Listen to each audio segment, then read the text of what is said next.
Morning మ్యాగజైన్కి స్వాగతం. ప్రముఖ దినపత్రికలో వస్తున్న వార్తలు వెనకాల జరుగుతున్న పరిణామాలు చూద్దాం.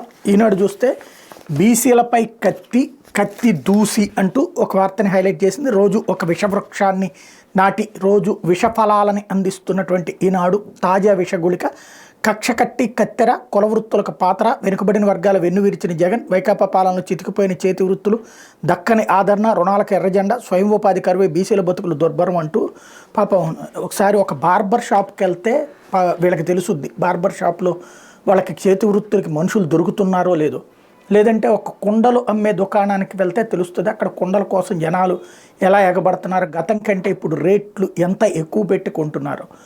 ఒక చేతి వృత్తికి సంబంధించినటువంటి వస్తువుల దగ్గరికి వెళ్తే, ఒక కొండపల్లి బొమ్మలో అట్లాంటి వాటి దగ్గరికి వెళ్తే తెలుస్తుంది ఆ ధరలు పెరుగున్నాయో తగ్గున్నాయో, వాటికి గిరాకీ వస్తుందో లేదు. ఒక తప్పుడు కథనాలతో రోజు ప్రజలని తప్పుదోవ పట్టిస్తూ, లేదా సహజంగా మనం రోజు కష్టపడుతున్నా సరే ఇంకా ఏదో కావాలనుకుంటాం, ఆ కావాలి అనుకునేటువంటి దాన్ని ఒక అసంతృప్తిని రెచ్చగొట్టడం అన్నటువంటి జర్నలిజమే ప్రస్తుతం ఈనాడు చేస్తున్నటువంటి నీచమైనటువంటి జర్నలిజం.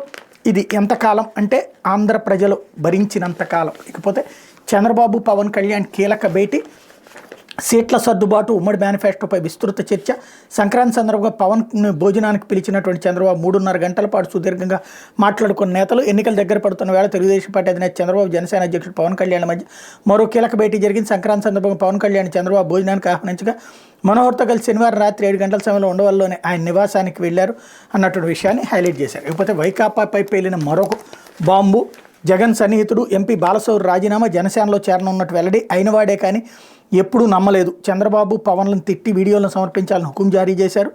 రేవంత్ విందుకు హాజరవడంపై అవమానించిన సీఎం, గుర్తించకపోగా అవమానిస్తుండదు వైకాపాను వీడిన ఎంపీ. సీఎం జగన్ సన్నిహితులు, ఆయన కుటుంబ సభ్యుల్లో మెలిగిన వారు, వైఎస్ రాజశేఖర రెడ్డికి ఆత్మీయులు లాంటి నేతలు ఒక్కొక్కరుగా జగన్ వైఖరిని భరించలేక వైకాపాకు రాజీనామా చేస్తున్నారు.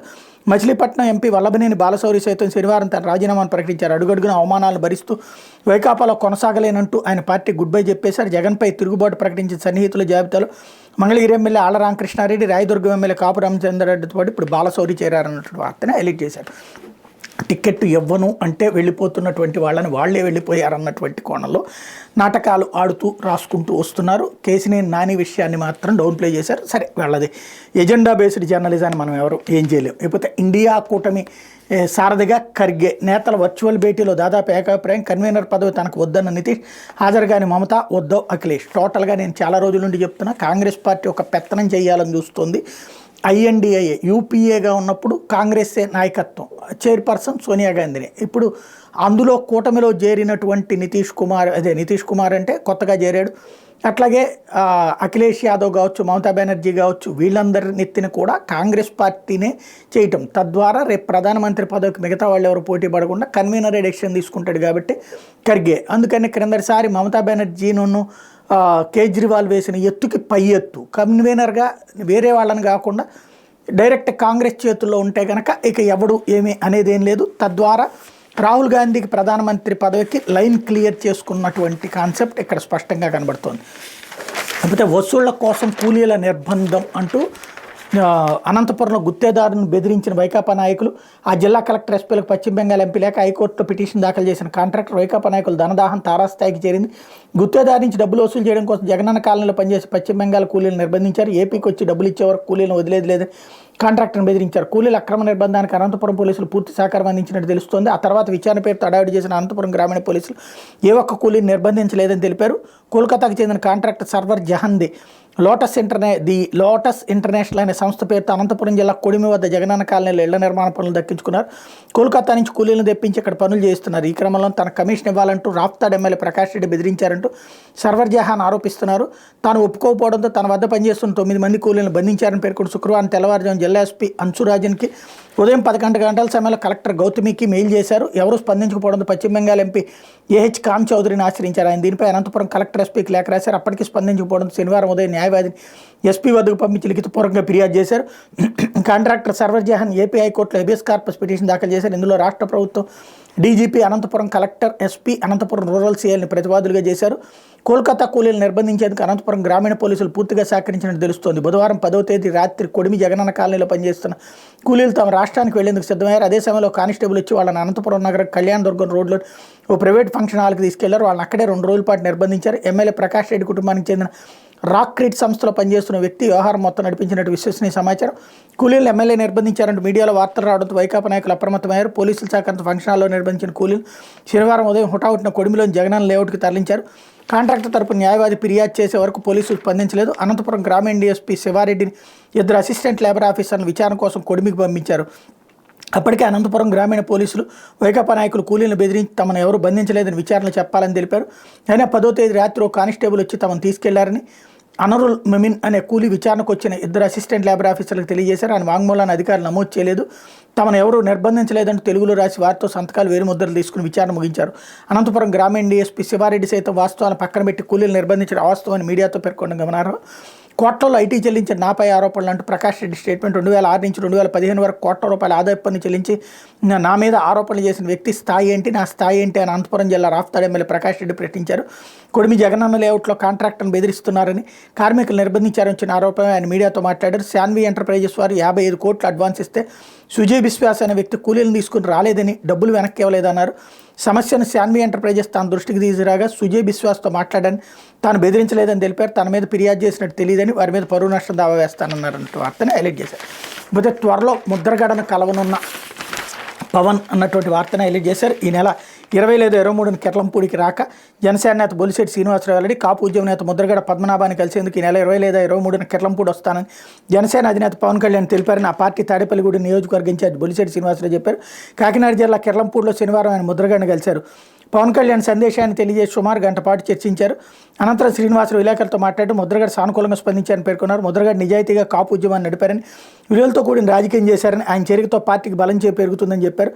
రానున్న రోజుల్లో తెలుగుదేశం పార్టీ జనసేన కూటమి అధికారంలోకి వస్తుందని, తద్వారా ముద్రగడకు ప్రజాసేవ చేసే అవకాశం ఉంటుందని పేర్కొన్నారు.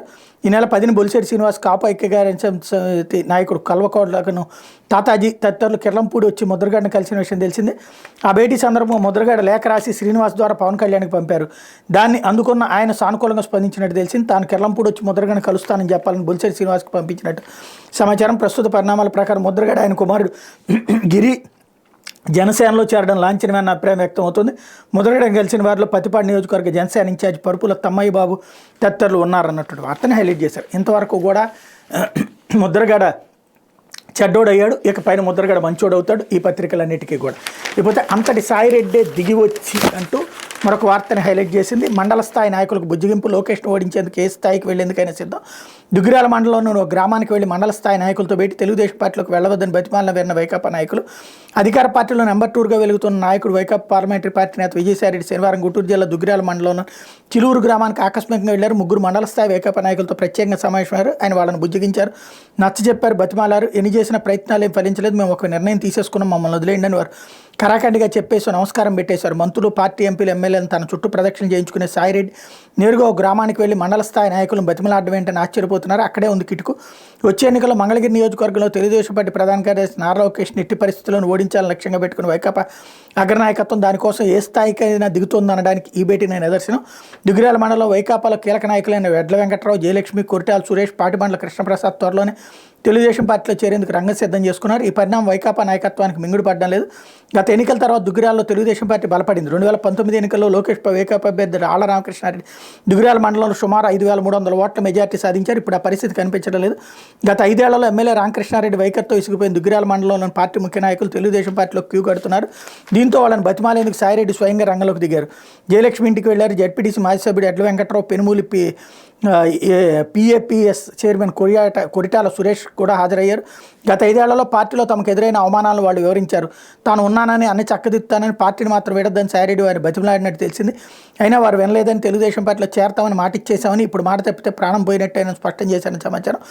పార్టీ మారాలని నిర్ణయం నుంచి వెనక్కి తగ్గబోమని వారు చెప్పినట్టు తెలిసింది. ఒకే వార్తని, ఒకే అంశాన్ని 2 కోణాలు ఎలా రాస్తారంటే, ఇప్పుడు వీళ్ళందరూ కూడా పార్టీ మీద విరక్తితో చేసుకొచ్చారు. ఇప్పుడు ముద్రగడ ఇంతకుముందు పరమ దుర్మార్గుడు, ఆయన గురించి అడ్డకోలు కారుకోతలు రాసుకొచ్చారు. ఇప్పుడు ముద్రగడ మంచోడైపోయాడు. ఎందుకు? పవన్ కళ్యాణ్ గెలవడానికి సిద్ధపడ్డారు కాబట్టి. పవన్ కళ్యాణ్ తెలుగుదేశంతో ఉన్నారు కాబట్టి. అదే సందర్భంలో తెలుగుదేశం పార్టీలోకి రావడానికి వైసీపీ వాళ్ళు సిద్ధపడితే ఇది చాలా అద్భుతమైన వార్త. ఇదివరకు వాళ్ళందరి గురించి దారుణమైన వార్తలు రాసుకొచ్చింది వీళ్ళే. కాబట్టి జర్నలిజం అనేటువంటి దాన్ని ఎజెండా బేస్డ్గా తీసుకెళ్తున్నటువంటి ఈనాడు, ఆంధ్రజ్యోతి ఇక పతాక స్థాయికి తీసుకొచ్చేసి ఇక ఆంధ్రప్రదేశ్లో వార్తలు కావాలంటే న్యూట్రల్గా ఉండేటువంటి జర్నలిస్టులు దిక్కు తప్పించి నిజమైనటువంటి వార్తలు అయితే రారు. కాకపోతే వాళ్ళని కూడా ముద్రలు వేసేసి చెడగొట్టేటువంటి ప్రయత్నం అయితే చేస్తుంటారు. లేకపోతే సాక్షి అడ్డంగా దొరికిన రింగ్ మాస్టర్ అంటూ ఇన్నర్ రింగ్ రోడ్ అలైన్మెంట్ పేరిట చంద్రబాబు భూదోపిడి, బాబు నారాయణ లింగమనేని భూములను ఆనుకుని అలైన్మెంట్, ముందనుకున్న అలైన్మెంట్ కన్సల్టెన్సీ ద్వారా రాజముద్ర, తద్వారా పచ్చమొట్టాల భూముల విలువ అమాంతం పెంపు, 2,000 కోట్లకు పైగా దోపిడీ, క్విడ్ ప్రోకో కింద హెరిటేజ్కి భూములు, చంద్రబాబు కరకట్ట బంగ్లా, పవన్ కళ్యాణ్కి ప్యాకేజీ, పూర్తి ఆధారాలతో వెలికితీసిన CID, A1 Chandrababu, A2 Narayana, A3 Lingamaneni, A14 Lokesh అంటూ ఏదైతే మొన్న ఈనాడులో రాసినటువంటి వార్త జగన్కి సంబంధించిన పాత కేసులు తీశారు కాబట్టి ఇప్పుడు వీళ్ళు రివర్స్లో చంద్రబాబుకు సంబంధించి మొన్న దాఖలైనటువంటి కేసుల్లో అంతా ఏదో జరిగిపోతుంది అన్నటువంటి ప్రొజెక్ట్ చేశారు.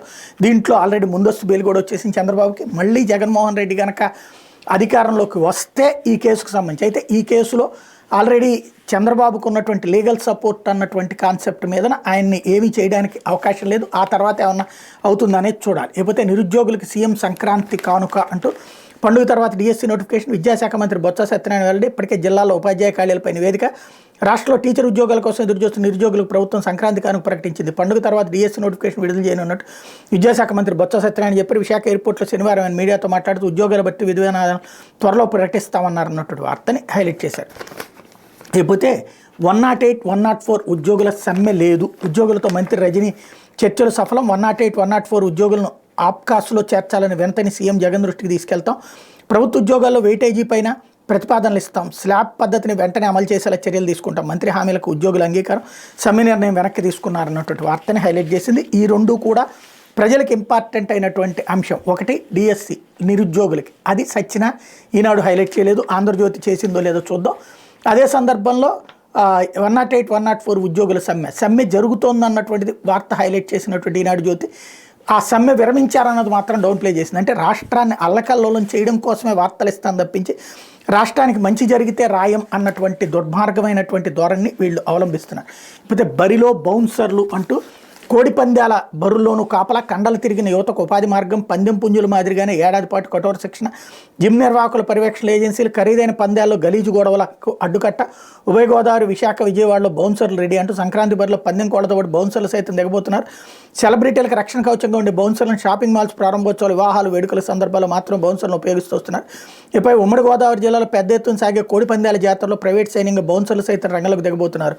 ఇందుకోసం రాష్ట్రంలో ప్రధాన జిమ్ సెంటర్ల నిర్వాహకుల పర్యవేక్షణ ఏజెన్సీలు సిద్ధమయ్యాయి.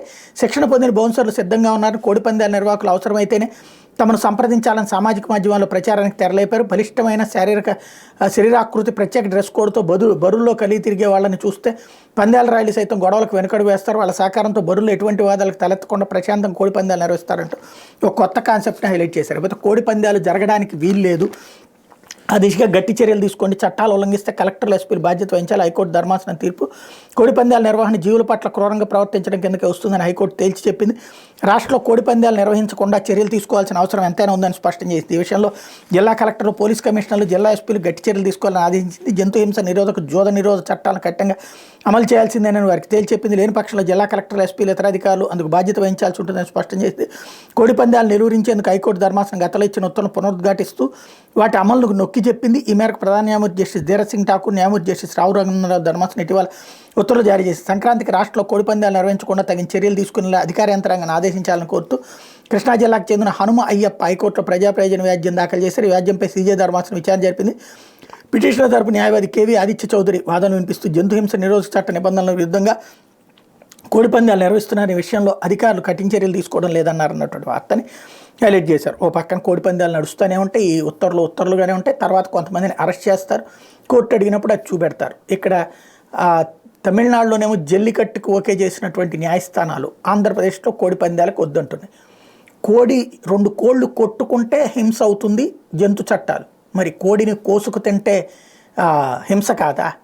మేకను కోసుకు తింటే హింస కాదా, మటన్లు చికెన్లు తింటున్నటువంటి రోజుల్లో కోళ్ళు కొట్టుకుంటే తేడా వస్తుందంటే అది చట్టంలో ఉంది, వాటిని అట్లా కొట్టుకొనియకూడదు అంటారు. అదొక విచిత్రమైనటువంటి అర్థాలు ఉన్నాయి వాటికి. ఇకపోతే ప్రాంతానికో ప్రత్యేకం అంటూ గోదావరి జిల్లాలో కోడి పందాలు, కోనసీమ ప్రబల తీర్థం, కృష్ణా గుంటూరు ప్రకాశం నెల్లూరు జిల్లాలో ఎడ్ల పందాలు, చిత్తూరు జిల్లాలో జల్లికట్టు అంటూ ఇక్కడ ఎక్కడెక్కడ ఏమేం జరుగుతాయి అన్నటువంటి కోణాన్ని టచ్ చేసుకొచ్చారు. లేకపోతే సంతోషాల మకరందం అంటూ పల్లెల్లో సంక్రాంతి శోభ, సొంతోళ్ల బాట పట్టిన ప్రజలు, రహదారులు వాహనాల రద్దీ, కిటకిటలాడిన షాపులు, రికార్డు స్థాయిలో దిగుబడులతో కళకళలాడుతున్న రైతుల లోగిళ్ళు, వరుస నోటిఫికేషన్స్తో నిరుద్యోగ యువతకు జోష్ అంటూ మొత్తం అంతా పాజిటివ్గా ఉంది అన్నటువంటి కోణాన్ని ప్రొజెక్ట్ చేసేటటువంటి ప్రయత్నం సాక్షి చేస్తుంది. ఎందుకంటే అధికార పార్టీ వాళ్ళకి సంబంధించినటువంటి పత్రిక కాబట్టి ఆ రూట్లో నుంచి టచ్ చేసుకొస్తుంది. లేకపోతే ఆంధ్రజ్యోతి ఒకే మాట ఒకే బాట అంటూ వడివడిగా ఉమ్మడిగా టీడీపీ జనసేన అడుగులు, చంద్రబాబు నివాసానికి పవన్ కళ్యాణ్ 3.5 గంటల పాటు సుదీర్ఘ చర్చలు, సీట్లు అభ్యర్థులు ఉమ్మడి మేనిఫెస్టోపై చర్చలు, అవసరమైన చోట పరస్పర సర్దుబాటుకు నిర్ణయం, బలమైన అభ్యర్థులకు అవకాశం ఇవ్వాలని తీర్మానం, ఉమ్మడిగానే మేనిఫెస్టో విడుదలంటూ శనివారం ఉండవల్లిలో తన నివాసానికి వచ్చిన పవన్ కళ్యాణ్ పుష్పగుచ్చం అందజేస్తున్నటువంటి చంద్రబాబుకు సంబంధించి, అట్లాగే 2 ఎంపీ 10 అసెంబ్లీ సీట్లకి పవన్ కళ్యాణ్ అభ్యర్థులు కూడా ఖరారు చేసేశారు. సానా సతీష్కి కాకినాడ ఎంపీ, బాలసౌరికి బందర్ లేదా గుంటూరు. అంటే తెలుగుదేశం పార్టీకి సంబంధించిన సానా సతీష్ కూడా జనసేన తరపున పోటీ చేస్తారనమాట. ఇది అసలు విశేషం. ఎవరైతే ఆ మధ్యకాలంలో గుర్తుందా సిబిఐతో గొడవలు జరిగి చంద్రబాబు నాయుడు గారు సిబిఐతో గొడవలు పడ్డారు కదా, గొడవ అంటే ఆ రోజున సిబిఐకి సంబంధించినటువంటి డైరెక్టర్ మార్పుకు సంబంధించి మోడీ తీసుకొచ్చినటువంటి వ్యక్తిని దెబ్బ కొట్టడానికి వేసినటువంటి ఎత్తుగడలో కీలకమైనటువంటి సాక్షి సానా సతీష్. ఆ సానా సతీష్ ఎవరు అంటే తెలుగుదేశం పార్టీకి సంబంధించినటువంటి నాయకుడు. మోడీతో ఆ రోజుల్లో విభేదాలు పెట్టి ఆ రోజున సుప్రీంకోర్టులో సిబిఐకి సంబంధించినటువంటి డైరెక్టర్ మార్పు మీద పెద్ద రచ్చ జరిగినటువంటి కాన్సెప్ట్లో కీలకమైనటువంటి వ్యక్తి సానా సతీష్. అప్పట్లో పరారీలో ఉన్నాడు. ఆ సానా సతీష్ ఆ తర్వాత తెలుగుదేశం పార్టీ నాయకుడు నేను ఆ రోజుల్లోనే ప్రస్తావించాను. ఇప్పుడు ఆ సానా సతీష్ వచ్చి జనసేనలో చేర్చి అతను లోకేష్ మనిషి, చంద్రబాబు నాయుడికి బాగా ఆత్మీయుడు. అతను ఇప్పుడు కాకినాడ ఎంపీగా కంటెస్ట్ చేస్తాడన్నటువంటిది ఇక్కడ కీలకమైనటువంటి అంశం. లేకపోతే పల్లెకు పోదామంటూ పతాక స్థాయిలో పండగ ప్రయాణాలు, NH-65 పైన పోటెత్తిన కార్లు, టోల్ ప్లాజాల వద్ద కిటకిట, హైదరాబాద్ నుంచి బెజవాడకు 6 లక్షల మంది, ఆర్టీసీ రైల్వే అంచనా, బస్సులు రైళ్లు విమానాలన్నీ ఫుల్, దాంతో కార్లలోనే బెజవాడకు వచ్చారన్నటువంటి వార్తని ఇక్కడ ప్రధానంగా హైలైట్ చేశారు. లేకపోతే అయ్యగారు అబ్బాయి జోరు అంటూ రోజు ఒక వైసీపీ ఎమ్మెల్యే బలంగా ఖచ్చితంగా గెలుస్తూ వస్తున్నటువంటి ఎమ్మెల్యేల మీద టచ్ చేస్తున్నటువంటి వార్తలో భాగంగా ఏలూరు జిల్లాలో తవ్వుకు తింటున్నారు, కొల్లేరును వదలరు, కోర్టు చెప్పినా తగ్గరు, భూదోపిడి అబ్బాయి రూటే వేరు, వసూళ్లకు మండలానికో సామంతుడు, తండ్రి కన్నేసిన చోటల్లా ఎమ్మెల్యే స్వాహాపర్వం, అక్రమ తవ్వకాలు, అనధికారిక లీజుల్లో కోట్లు, అడ్డంగా దొరికిన వదిలేస్తున్న అధికారులు, బీ గ్యాంగ్ బాబాయ్తోనూ దాడులు దందాలని. మేబీ అబ్బాయి చౌదరి అయి ఉంటారు, ఏదైతే చింతమనేని మీద డైరెక్ట్గా వెళ్తున్నారు కదా, కాబట్టి అతను అయి ఉండాలి, లేకపోతే ఎవరన్నది అక్కడ తెలియాల్సి ఉంది. ఓవరాల్గా అయితే కనుక వైఎస్ఆర్ కాంగ్రెస్ పార్టీకి సంబంధించినటువంటి ఎమ్మెల్యేలనే టార్గెట్ చేస్తారన్నటువంటి విషయం ఓపెన్ సీక్రెట్. ఇది దినపత్రికలో వచ్చినటువంటి వార్తలు వెనకాల జరుగుతున్నటువంటి పరిణామాలు.